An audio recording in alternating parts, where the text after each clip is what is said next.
Ambassador Lithara stood before the great communication array on the planet Velthus, her four-fingered hands trembling as she prepared the message that might be her people's last hope. The Kethavar had always been a peaceful species, their deer-like features and gentle nature making them natural healers and philosophers throughout the galaxy. For 3,000 years they had shared their medical knowledge freely, asking nothing in return but the chance to help others live better lives. Now, they faced extinction. The Zephyrian Empire had swept through the outer rim systems like a plague. Their bioweapons were unlike anything the galaxy had seen before, engineered diseases that targeted specific genetic markers, turning the victim's own immune system against them. The Kethavar had watched in horror as colony after colony fell silent, their people dying in agony while their advanced medical technology proved useless against this new threat. "Begin transmission," Lithara whispered to the technician, a young Kethavar named Sathek whose spots had turned pale with fear.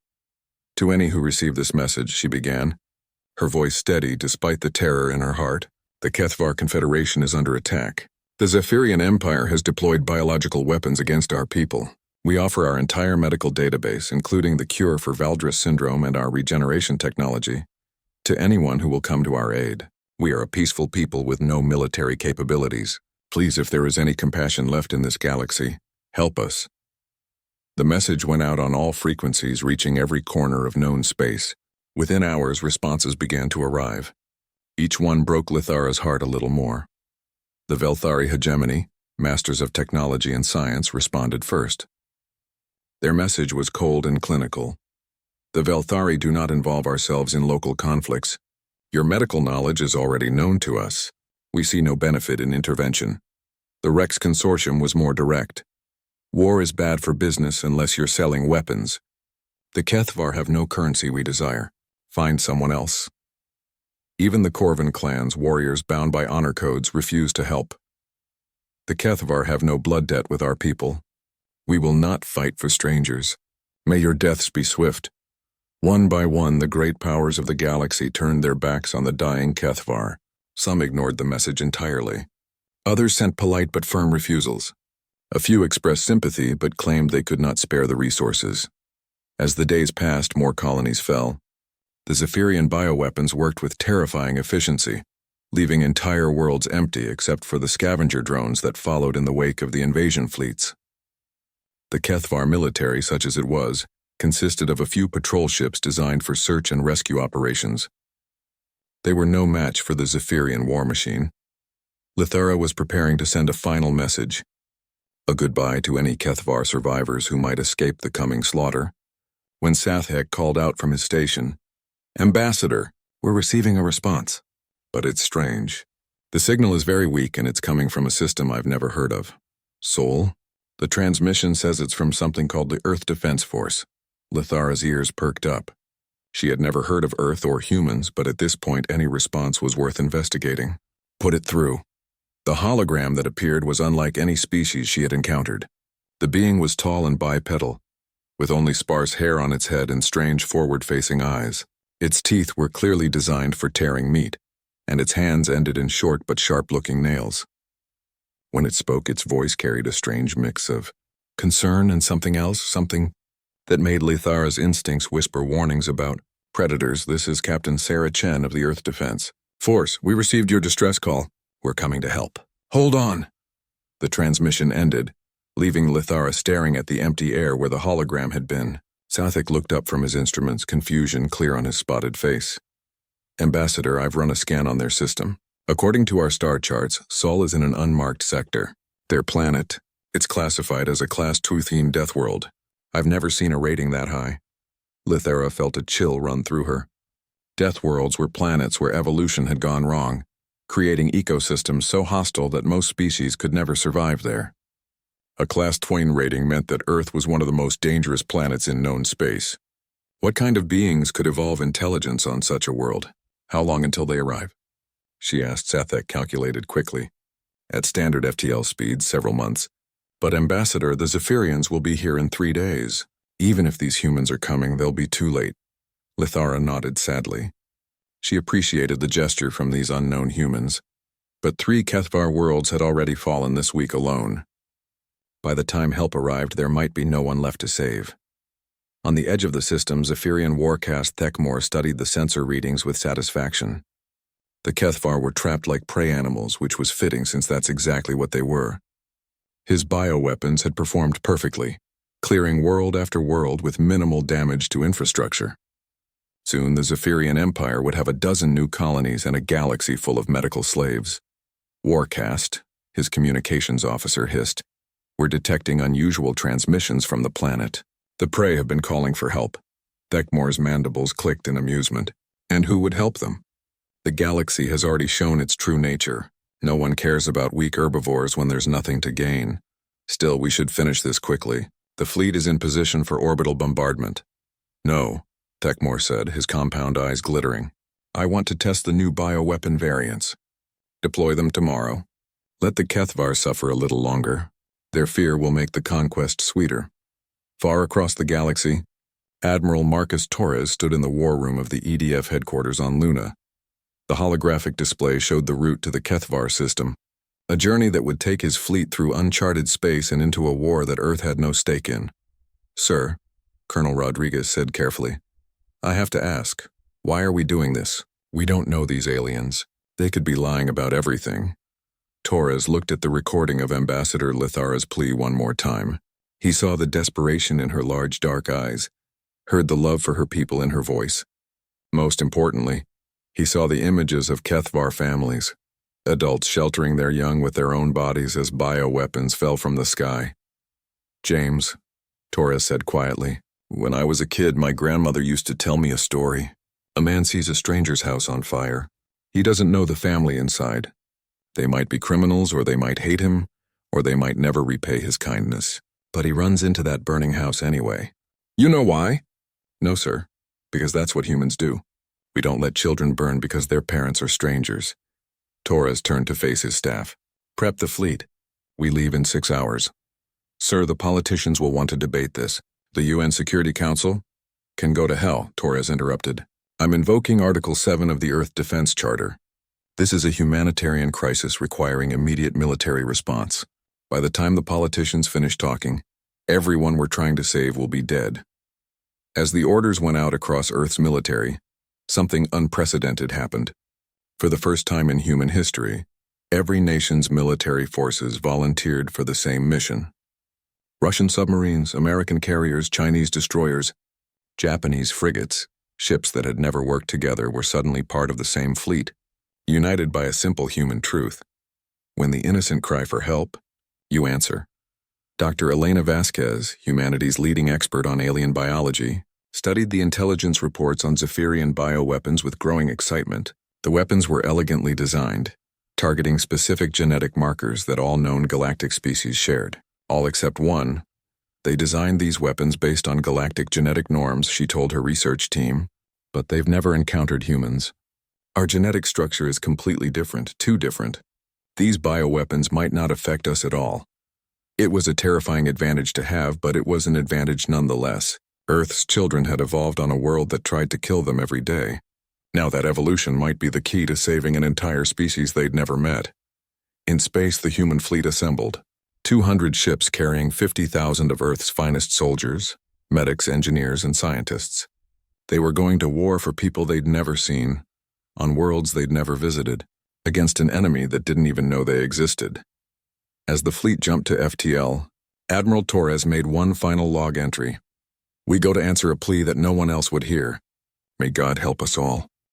Captain Sarah Chen stood on the bridge of the EDF destroyer Indomitable, watching the swirling patterns of hyperspace through the viewscreen. Around her, the largest fleet in human history raced toward a war that most of Earth didn't even know was happening. The irony wasn't lost on her. Humanity's first major contact with galactic civilization was happening because everyone else had failed to act. Status report, she called to her bridge. Crew, 48 hours to the Kethvar system, reported Lieutenant Morrison, her navigation officer. Fleet integrity is holding at 97%. The Yamato had some engine trouble, but they're back online. Chen nodded. The fleet was an amazing sight. Ships from every Earth nation flying together under the blue and white flag of the Earth Defense Force. Russian Volga-class cruisers flew alongside. American Enterprise-class carriers, while Chinese destroyers escorted European frigates. The politicians back home were still arguing about jurisdiction and authorization, but the military had already made its choice. "Captain," her communications officer called out, "Admiral Torres is requesting all ship commanders for a fleet conference." The holographic conference room materialized around Chen, filled with the faces of 200 ship captains from around the world. Admiral Torres appeared at the head of the virtual table, his weathered face serious. "Ladies and gentlemen, I want to be clear about what we're flying into," Torres began. "Intelligence estimates suggest the Zephyrian Empire has at least 300 ships in the target system. They have superior numbers and they know the local space. What they don't have is experience fighting humans." Captain Nakamura of the Japanese destroyer Rising Sun spoke up. "Sir, what do we know about their combat doctrine?" "They rely heavily on bioweapons and terror tactics," Torres replied. "They're used to fighting species that surrender when faced with extinction. They've never encountered an enemy that gets more dangerous when cornered." Captain Petrov of the Russian cruiser Moscow laughed grimly. "Then they have never fought on Earth. My grandfather held Stalingrad for 900 days. These aliens think they know about siege warfare?" "That's exactly my point," Torres said. "Every other species in the galaxy seems to have evolved on garden worlds where cooperation and logic rule the day. We evolved on a planet that spent 4 billion years trying to kill us. When faced with extinction, we don't surrender. We adapt. We overcome and we make the, other guy extinct instead." Dr. Vasquez joined the conference from the medical ship Mercy. Her team had been working around the clock to understand the Zephyrian bioweapons. "I have good news and bad news," she announced. "The bad news is that these bioweapons are incredibly sophisticated. They target genetic markers that are universal among known galactic species. The good news is that known galactic species doesn't include us." She brought up a holographic model of human DNA beside samples from other galactic species. "Look at this. Every other species shares certain genetic structures, probably because they all evolved on similar worlds under similar pressures. But Earth was different. Our evolution was shaped by constant environmental disasters, mass extinctions, and genetic bottlenecks. We're genetic freaks by galactic standards." "Meaning?" asked Captain Singh of the Indian carrier Mahatma. "Meaning their bioweapons probably can't hurt us. Our immune systems are too weird. Our genetic structure too different. We're naturally immune to weapons designed to kill normal galactic life." A moment of stunned silence filled the conference room. Then Captain O'Brien of the Irish frigate Emerald spoke up. "So we're naturally immune to their primary weapons system?" "Better than that," Dr. Vasquez continued. "Our blood can be used to create universal vaccines. Human antibodies seem to work against these bioweapons even in other species. We can immunize the Kethvar survivors." Torres smiled grimly. "So we're not just coming to fight. We're coming to cure them. Any other advantages we should know about?" Colonel Jackson, the fleet's chief military strategist, accessed his files. "Sir, I've been studying their tactics. The Zephyrians rely on shock and awe. They expect enemies to break after the first major defeat. They don't seem to understand the concept of strategic withdrawal or regrouping. When they win, they pursue recklessly. When they lose, they panic." "Typical," muttered Captain Zhao of the Chinese destroyer Great Wall. "They never fought anyone who knew how to lose a battle and still win a war." Torres nodded. "Remember, people, we're not just representing Earth today. We're showing the galaxy what humans are capable of. Every choice we make will determine how galactic civilization sees our species for centuries to come." The conference ended, and Chen returned her attention to the bridge. In the 36 hours since leaving Earth, she had watched her crew transform from peacekeepers into warriors. Earth's military was designed for defense, but the soldiers were adapting quickly to the idea of offensive operations. "Captain," her tactical officer called out, "I'm getting some interesting data from our deep space sensors. The fleet composition is unusual." "How so?" "Well, ma'am, most fleets we've studied from galactic databases are highly specialized. Either they're exploration fleets with scientific ships, or military fleets with pure warships, or trade fleets with cargo vessels. Our fleet has everything: warships, medical ships, engineering vessels, scientific research ships, even a few converted civilian transports." Chen considered this. "And that's unusual?" "Yes, ma'am. It's like we're prepared for any possible scenario. Most galactic species seem to specialize their fleets for specific missions. That's because most galactic species didn't evolve on a world that required them to be ready for anything. Chen replied, Earth taught us that disasters come in many forms. You need to be prepared for war, famine, plague, natural disaster, and first contact all at the same time. As if summoned by her words, Lieutenant Morrison called out, Captain, we're receiving a transmission. It's from the HFY system. The hologram of Ambassador Lithara appeared on the bridge, but she looked different from the composed diplomat who had sent the original Plea. Her fur was matted, her large eyes red with exhaustion, and her graceful hands shook as she spoke. To the ships from Earth, if you are still coming, please hurry. They have deployed the bioweapons on our homeworld. Half our population is already dead.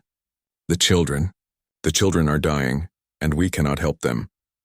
The transmission cut off, leaving the bridge in silence. Chen looked around at her crew and saw her own feelings reflected on their faces, a mixture of grief, rage, and determination that was purely human. Communications. Open a channel to the fleet, she ordered. Channel open, ma'am. All ships, this is Captain Chen. You heard the transmission. Helm, can we push the engines any harder? From across the fleet, voices responded. Moscow here. We can give you another 10% if you need it. Rising Sun reporting. Engineering says they can squeeze out 15% more speed. Mahatma standing by. Our engines are rated for overload operations. One by one, every ship in the fleet reported the same thing. They could go faster. It would stress their engines and drain their fuel reserves, but they could arrive a full day early. Chen made the decision that would define humanity's entry into galactic politics. All ships, maximum burn. We're not losing any more children to these monsters. As the human fleet accelerated beyond safe operational limits, racing to save people they had never met, Admiral Torres made a note in his personal log. Today, the galaxy will learn what humans do when someone threatens children. God help anyone who stands in our way. In the HFY system, Warcast Thekmor watched his bioweapons spread across the planet below. The death toll was approaching 60%, and the surviving HFY were huddled in their medical centers, helplessly watching their people die. Warcast, his tactical officer reported, we're detecting FTL signatures approaching the system. Multiple ships, vector unknown. Thekmor's mandibles clicked in annoyance. Scavengers already? The corpses aren't even cold. How many ships? Sensors indicate approximately 200 vessels, sir. Thekmor's compound eyes focused sharply. 200? That's not scavengers. That's a fleet. Identify them. Unknown configuration, sir. They're not matching any ships in our database. The energy signatures are strange, very primitive in some ways, but their propulsion systems are incredibly advanced. No matter, Thekmor said. Alert the fleet. We'll deal with these newcomers after we finish the extermination. The HFY have a few hours left anyway. He had no idea that those unknown ships carried a species that had turned extinction events into evolutionary advantages, that had learned to fight by surviving on a world that had been trying to kill them for millions of years. The humans were coming, and the galaxy was about to learn why Earth was classified as a death world. The human fleet dropped out of hyperspace at the edge of the HFY system, like an avenging storm. Admiral Torres stood on the bridge of the flagship Defiance, studying the tactical display with the cold focus of a predator evaluating its prey. The Zephyrian fleet was larger than expected, over 400 ships, but they were arranged in a loose formation around the planet, confident in their overwhelming superiority. Admiral, Captain Chen's voice came through the comm system. We're reading massive bioweapon contamination on the surface. Atmospheric analysis shows the HFY homeworld is dying. Torres nodded grimly. How long do the survivors have? Dr. Vasquez estimates maybe 12 hours before total ecosystem collapse, Chen replied. Sir, we need to get medical teams down there immediately. Negative. First we clear the orbitals. I won't send medical teams into a shooting gallery. Torres turned to his tactical officer. Commander Park, what's the enemy disposition? Sir, they've noticed our arrival. The Zephyrian fleet is moving to intercept, but they're not rushing. They seem confident. On the Zephyrian command ship consuming Maw, Warcast Thekmor studied the approaching human fleet with amusement. His tactical analysis showed ships of wildly different designs and configurations, clearly a hastily assembled force of primitives who had stumbled into a Conflict beyond their understanding. 200 ships. Against 400. He chittered to his bridge crew. These newcomers are either incredibly brave or incredibly stupid. Warcast, his communications officer hissed. The unknown fleet is transmitting on all frequencies. Put it through. Let's hear what these fools have to say. Admiral Torres appeared on the Zephyrian viewscreen, his scarred face set in grim determination. When he spoke, his voice carried the authority of someone who had spent a lifetime making life and death decisions. This is Admiral Marcus Torres. Of the Earth Defense Force, you have exactly 5 minutes to cease your bioweapon attacks on the Kethvar homeworld and withdraw from this system. This is your only warning. Thecamor's mandibles clicked in laughter. I am Warcast Thecmor of the Zephyrian Empire. You are inferior beings flying inferior ships and you dare threaten us? We have conquered 40 worlds and exterminated a dozen species. What makes you think you can stop us? Torres' expression didn't change. The fact that you're about to find out why Earth is classified as a Class 2 death world. You have 4 minutes and 30 seconds. The transmission ended, leaving Thecamor staring at a blank screen. His bridge crew looked uncertain. The human's confidence was unsettling. Warcast, his tactical officer said carefully. Perhaps we should investigate these humans more thoroughly before— Silence, Thecmor snarled. Deploy bioweapon missiles against their fleet. Let's see how their death world evolution handles our most refined toxins. Across the human fleet, bioweapon warheads detonated against ship hulls, releasing clouds of engineered viruses and toxic compounds designed to kill any known form of life. The Zephyrians watched their sensors, waiting for the enemy ships to fall silent as their crews died screaming. Instead, they heard Admiral Torres's voice again. Thank you for the biological samples. Dr. Vasquez will find them very useful for developing immunizations. On the medical ship, Mercy, Dr. Vasquez watched her scanners with professional fascination. Remarkable, she told her team. These bioweapons are even more sophisticated than we thought, but they're completely useless against human physiology. Our immune systems don't even recognize them as threats. Doctor, one of her assistants called out, the Admiral is requesting a full analysis. Tell him we're not just immune, we're perfect carriers for developing universal vaccines. These bioweapons will actually help us save the Kethvar survivors. Torres smiled grimly as he received the report. All ships, this is the Admiral. The enemy has just provided us with the tools to save the people they're trying to murder. I call that a tactical error. Thecamor stared at his displays in disbelief. The bioweapons had done nothing. The human ships continued their approach, completely unaffected by toxins that could kill entire planets. How is this possible? He demanded. Unknown, Warcast. Perhaps their environmental suits are more advanced than we thought. Then we destroy them with conventional weapons. All ships, attack formation. The Zephyrian fleet surged forward. 400 ships against 200, confident that superior numbers would carry the day. They had never fought humans before. They had no idea what they were about to face. Contact in 30 seconds, reported Commander Park. All ships report ready for combat. Torres opened a fleet-wide channel. Remember, people, we're not just fighting for ourselves today. There are children down on that planet who are dying while we speak. Every Zephyrian ship we let through this line is another family that won't see tomorrow. Make them count every shot. The first exchange of fire lit up the darkness of space. Zephyrian plasma bolts met human railgun rounds and missile salvos in a deadly dance of technology and tactics. The aliens had superior numbers and more advanced energy weapons. But they quickly discovered that humans had learned different lessons from their evolution. Evasive maneuvers. Captain Chen barked as plasma fire streaked past her ship. Target their weapon systems. Disable, don't destroy if possible. Her tactical officer looked confused. Ma'am, wouldn't it be more efficient to simply destroy them? Negative. Admiral's orders. Every Zephyrian ship we capture is intelligence on their bioweapons program. We need that information to help other potential victims.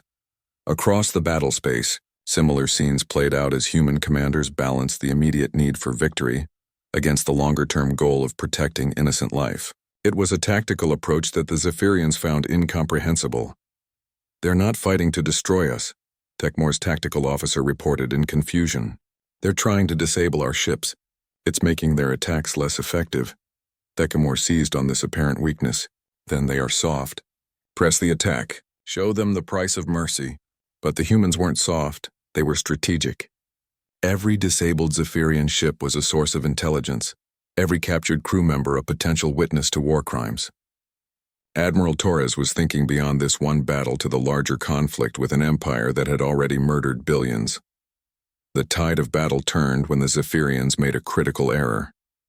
Frustrated by the humans' refusal to engage in simple destruction, Thekmor ordered his ships to target the obviously medical vessels marked with red crosses. "Sir," his communications officer protested, "those are clearly medical ships. Attacking them violates galactic warfare conventions." "The weak deserve no mercy," Thekmor snarled. "Destroy them all." The first Zephyrian plasma bolt struck the medical ship Hippocrates, killing 12 human doctors and nurses who had volunteered to save alien lives they had never met. The second bolt hit the research vessel Darwin, where Dr. Vasquez and her team were working on vaccines for the dying Kethvar. That was when the galaxy learned what happened when humans stopped trying to be civilized. "All ships." Admiral Torres' voice came across the fleet channels, and something in his tone made hardened veterans shiver. "Medical vessels are under attack. I am authorizing full offensive operations. No quarter asked, none given." The change was immediate and terrifying.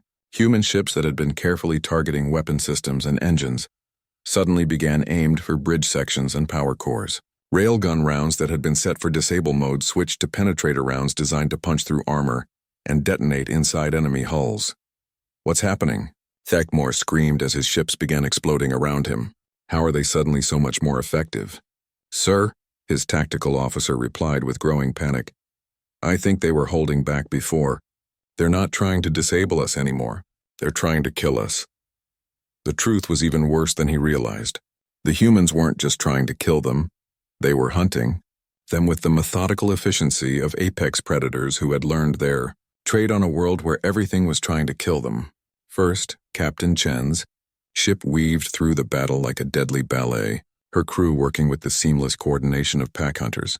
"Target the ship that fired on the medical vessels," she ordered. "Full missile salvo." "Ma'am, that's their command ship," her tactical officer warned. "I know exactly what it is," Chen replied, her voice cold as space. "Fire." 40 missiles streaked across the darkness toward the consuming maw.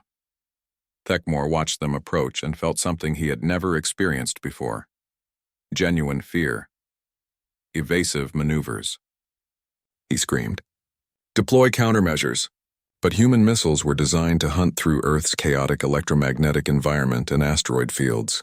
Zephyrian countermeasures were useless against weapons that had been tested against solar storms and gravitational anomalies. The consuming maw died in fire and light, taking Warcast Thekmor and his senior staff with it. Across the battle space, the Zephyrian fleet began to break apart, as human tactics proved that evolution was a better teacher than propaganda. Admiral Torres watched the enemy retreat and felt no satisfaction. 63 humans had died in the battle, including some of the finest doctors and scientists Earth had ever produced. They had come to save lives, not take them. "All ships pursue and capture fleeing vessels when possible," he ordered. "And get medical teams down to the planet immediately. We've got a popular 3 days after the Battle of Veltes." Lieutenant Colonel James Rodriguez knelt beside a small Kethvar child in the ruins of what had once been a children's hospital. The young alien's spotted fur was matted with fever sweat, and her large dark eyes looked up at him with the universal expression of a sick child seeking comfort. "It's okay, little one," Rodriguez said softly, carefully injecting the human-derived vaccine into her arm. "This is going to make you feel better." Dr. Sarah Kim, one of the human medics who had survived the Zephyrian attack on the medical ships, monitored the child's vital signs. "That's the 13th successful immunization this hour," she reported. "The vaccine effectiveness is running at 97%. Around them, the hospital buzzed with activity as human medics worked alongside Kethvar doctors to treat the survivors of the bioweapon attack. The scene would have been heartwarming if not for the devastating context. They were trying to save the remnants of an entire civilization. Ambassador Lithara appeared in the doorway, her graceful form silhouetted against the emergency lighting. She had lost weight in the days since the attack, and her usually pristine diplomatic robes were stained with the dust of collapsed buildings and the grief of her people.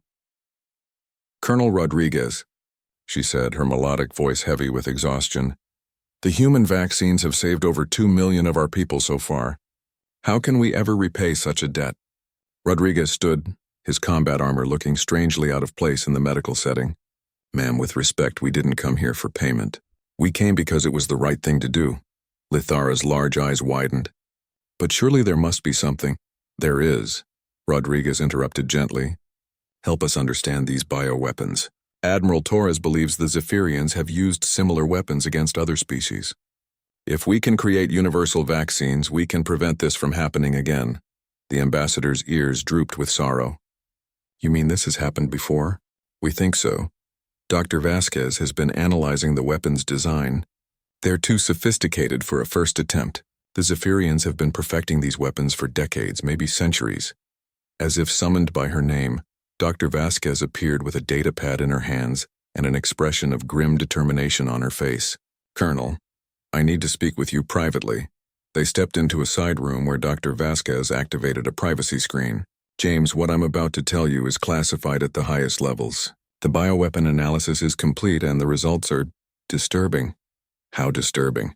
These weapons have been used against at least 12 different species over the past 2 centuries. The genetic markers they target aren't just common. They're universal among all galactic species except humans. The Zephyrians have been committing genocide on an industrial scale. Rodriguez felt a cold rage settle in his stomach. How many? Conservative estimate? 50 billion sentient beings. Maybe more. The Zephyrians have been systematically exterminating entire species and then moving into their territories. What we're seeing here isn't expansion, it's ethnic cleansing. The implications hit Rodriguez like a physical blow. Jesus Christ. And the galactic powers just let it happen? They didn't know. The Zephyrians are careful. They target isolated species first, ones without powerful allies. By the time anyone realizes what's happening, there's no one left to save. Rodriguez stared out the window at the devastated cityscape of Velthes. Until now, Dr. Vasquez agreed. James, there's something else. The Admiral wants to implement what he's calling the Deathworld Doctrine, which is using our natural immunity to bioweapons as the foundation for a new military strategy. We become the galaxy's immune system, hunting down bioweapon programs and neutralizing them before they can be deployed. Rodriguez considered this. It made sense from a tactical standpoint, but the strategic implications were staggering. That would make us the galactic police force for biological warfare. That's the idea. The Admiral believes humanity has a unique responsibility, because we're the only species that can survive these weapons. He wants to establish permanent bases in former Zephyrian territory and create rapid response teams for bioweapon attacks. Before Rodriguez could respond, alarms began sounding throughout the hospital. His comm unit crackled to life with Captain Chen's voice. All units, we have Zephyrian ships approaching the outer system. 3 vessels, unknown class. Rodriguez and Dr. Vasquez rushed to the command center that had been established in the hospital's main lobby. Ambassador Lithara was already there, her face pale with fear. Colonel, she said, if they deploy more bioweapons, they won't, Rodriguez said with a confidence he didn't entirely feel. Admiral Torres has ships patrolling the system. They won't get close enough to deploy anything. But when the tactical display came online, it showed something unexpected. The 3 Zephyrian ships weren't attacking. They were broadcasting on all frequencies. Human vessels, the transmission began. This is Subcast Velkrin of the Zephyrian Intelligence Service. We request permission to approach under flag of truce. Admiral Torres appeared on the main screen from his flagship. Colonel, I want you to hear this. Dr. Vasquez, you too. This could be significant. Permission granted, Torres responded to the Zephyrian ships. But if you so much as power up a weapon system, I'll turn you into space dust. The lead Zephyrian ship approached slowly, its weapon systems visibly powered down. When the transmission came through, it showed a Zephyrian that looked different from the warriors they had fought. Smaller, with different coloration and more pronounced sensory organs. Admiral Torres, the alien, began. I am Subcast Velkrin, Senior Intelligence Analyst for the Zephyrian Empire. I come with information about our bioweapon program and a proposal for cooperation. Torres's expression remained stone-faced. I'm listening. The weapons deployed against the Kethvar represent only a fraction of our capabilities. The Empire maintains bioweapon stockpiles capable of sterilizing entire star systems. More importantly, these weapons are not under the control of the military caste. Then who controls them? The Emperor himself through the science caste. They view biological warfare as the ultimate expression of evolutionary superiority. They believe that species which cannot survive their weapons deserve extinction. Rodriguez felt Dr. Vasquez tense beside him. This was exactly what they had feared, an entire civilization dedicated to biological genocide. "What's your proposal?" Torres asked. "Asylum in exchange for complete intelligence on bioweapon locations, deployment schedules, and neutralization protocols. There are 7 other species currently targeted for extinction. Without intervention, they will all be dead within a year." The transmission paused as Velcrin seemed to struggle with his next words. "Admiral, I must tell you something else. The science cast has begun analyzing your species. They are developing weapons specifically designed to target human genetics." A cold silence fell over the command center. Torres's face showed no emotion, but Rodriguez could see the calculation in his eyes. "And you're telling us this because I have watched my people commit genocide against 43 species," Velcrin said, his voice breaking. "I have seen the data, the reports, the recordings of entire civilizations dying. I will not participate in one more extinction." Torres studied the alien for a long moment. "Dr. Vasquez, your assessment?" "Sir, if he's telling the truth, this could save billions of lives. But if it's a trap, it could doom humanity to extinction," Torres finished.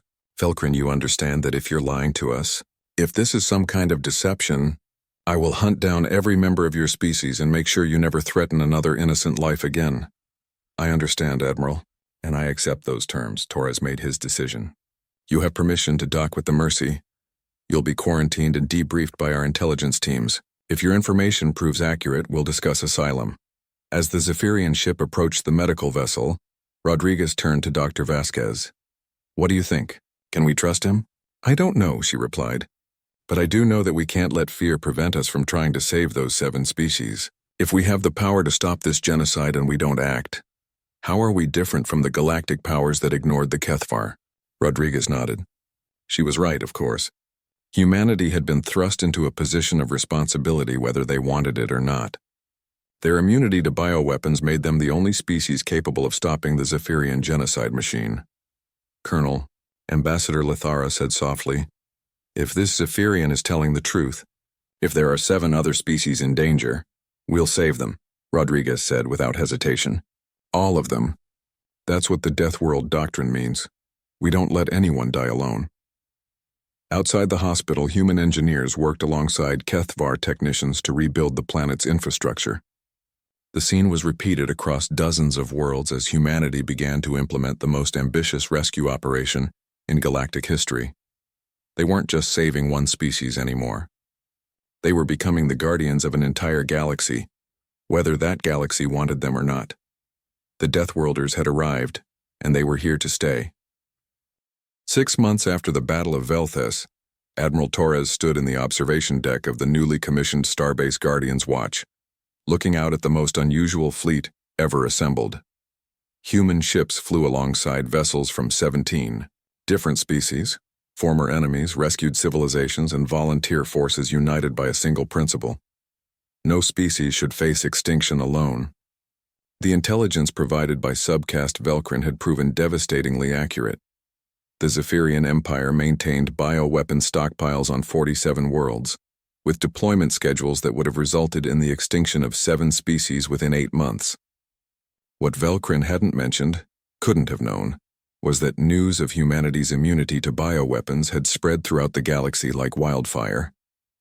"Admiral," Captain Chen's voice came through the comm system. "The Mirani delegation has arrived. They're requesting immediate assistance." Torres sighed.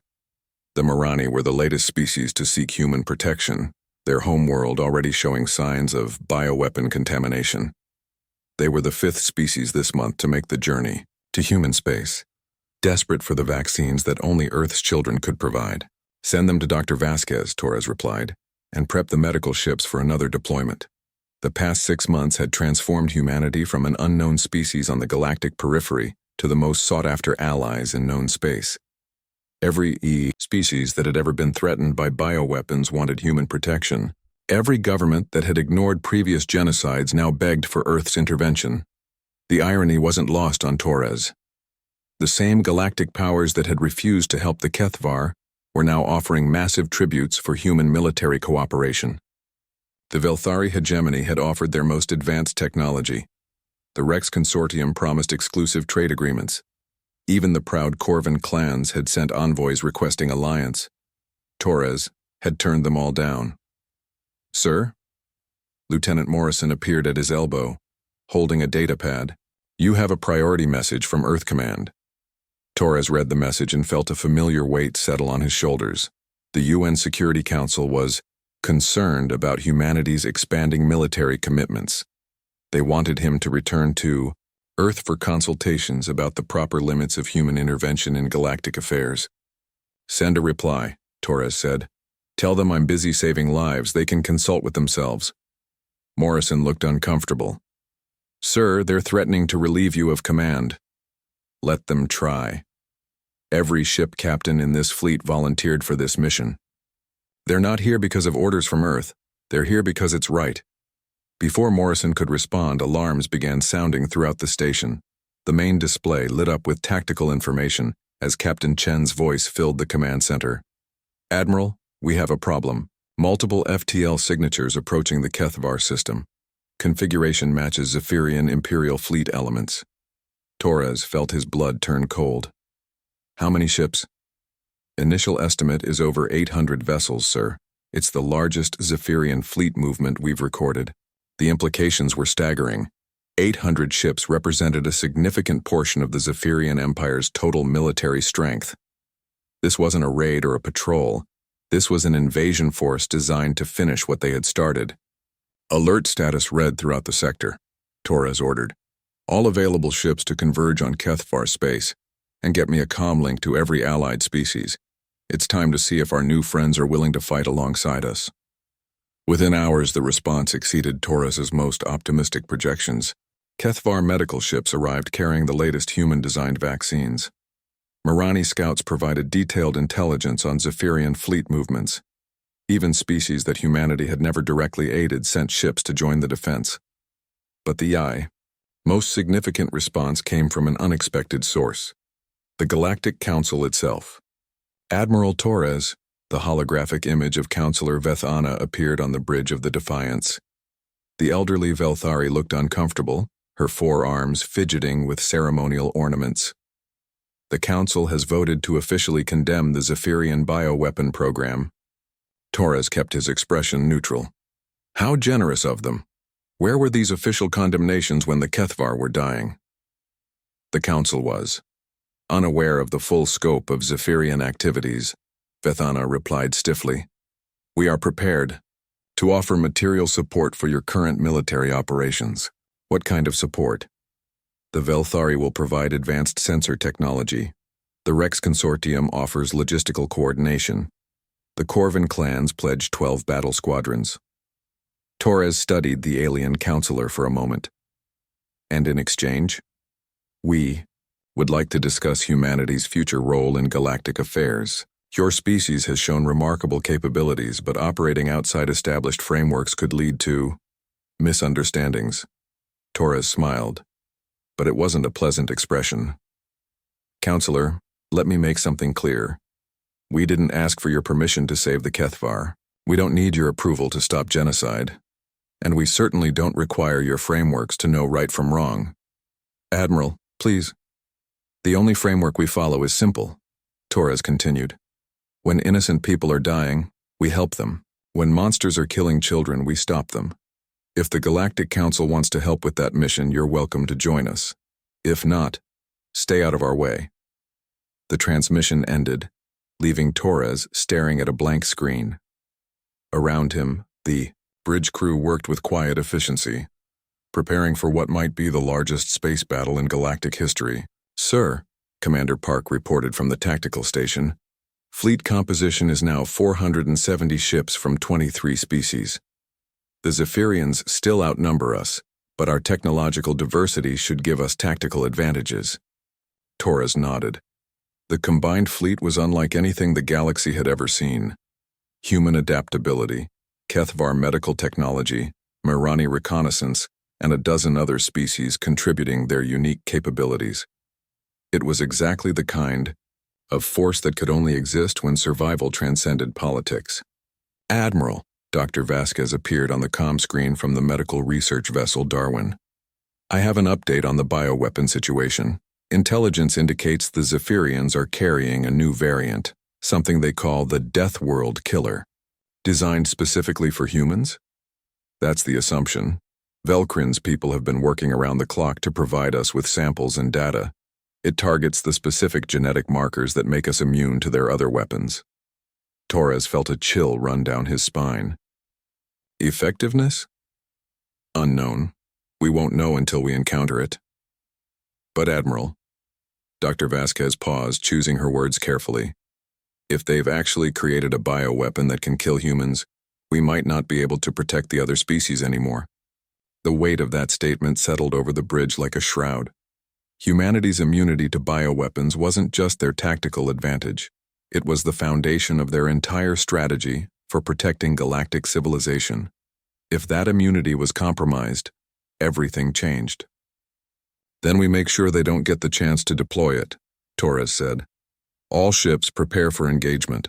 And remember, we're not just fighting for ourselves today. Every species in this galaxy is counting on us to prove that genocide is not acceptable. As the combined fleet moved toward the HFY system, Torres made one final log entry. Today we discover whether the pack instinct that drives humanity can extend beyond our own species, whether the bonds we've forged with these alien allies are strong enough to hold when death itself comes calling. God help us all if we fail. In the Zephyrian fleet, Emperor Morthek studied the tactical displays with cold satisfaction. His scientists had assured him that the new bioweapons would neutralize the human advantage once and for all. The Deathworlders had interfered with his empire's natural expansion for the last time. Deploy the weapons the moment we achieve firing position, he commanded. Target the human medical ships first. Let them watch their precious vaccines become useless. What neither side realized was that this battle would determine more than the fate of the HFY or even the survival of humanity. It would establish the fundamental principle that would govern galactic civilization for centuries to come. Whether the strong had an obligation to protect the weak, or whether might alone determined the right to exist. The Deathworlders were about to give their answer in fire and blood and the unbreakable bonds of found family. The pack was ready to defend its own, and the pack had grown larger than anyone imagined possible. The final battle for the future of galactic civilization began not with the thunder of weapons, but with a single transmission from Emperor Morthek himself. His image appeared on screens throughout the human fleet, a massive Zephyrian whose bio-enhanced form towered over his bridge crew like a living weapon. Humans, his voice carried the arrogance of a species that had never known defeat. You have interfered with the natural order for the last time. Today you will learn that evolution belongs to the strong, not to the weak who hide behind Deathworld monsters. Admiral Torres replied from the bridge of the Defiance, his weathered face showing no emotion. Emperor, you're about to learn why Earth is called a Deathworld. It's not because we're monsters. It's because we survive things that would kill anyone else.